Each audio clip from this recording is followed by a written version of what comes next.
கோதுமை மாவை வச்சு நான் இன்னைக்கு பாயசம் பண்ண போறேன். ஒரு இன்ஸ்டன்டான பாயச ரெசிபி தான் இது. ஒரு 2 ஸ்பூன் அளவுக்கு நான் நெய் சேர்த்துக்கிறேன். இதுல ஒரு 7-8 முந்திரி பருப்பு சேர்த்துக்கிறேன். ஒரு 5-6 பாதாம் கட் பண்ணி வச்சிருக்கேன், அதையும் இதுல சேர்த்துக்கிறேன். கொஞ்சமா திராட்சை பழமும் சேர்த்துக்கிறேன். சேர்த்துட்டு இதையும் நல்லா பொரிய விட்டுறலாம். நான் 2 ஸ்பூன் அளவுக்கு நான் கோதுமை மாவு எடுத்திருக்கேன். அதிகமா இதுக்கு சேர்க்க கூடாது வரணும் அப்படிங்கிறதுக்காக 2 ஸ்பூன் அளவுக்கு கோதுமை மாவு எடுத்திருக்கேன்.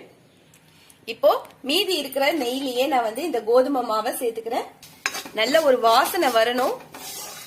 நீங்க ஹை ஃபிளேம்ல வச்சீங்கன்னா சீக்கிரமா நமக்கு தீஞ்சு போயிடும். அதனால லோ ஃபிளேம்ல வச்சுட்டு ஒரு 2-3 நிமிஷம் நல்ல வாசனை வர்ற வரைக்கும் நல்லா வறுத்துக்கலாம். நல்ல ஒரு வாசனை வந்துருச்சு. இத நான் ஒரு பாத்திரத்துல எடுத்துடுறேன். இப்ப பாத்தீங்கன்னா வறுத்த மாவை நான் இதை ஒரு பாத்திரத்துல போட்டாச்சு. இதுல நான் கொஞ்சமா தண்ணி சேர்த்துக்கிறேன். சூட்டோட இருக்கும் போதே தண்ணி சேர்த்துட்டு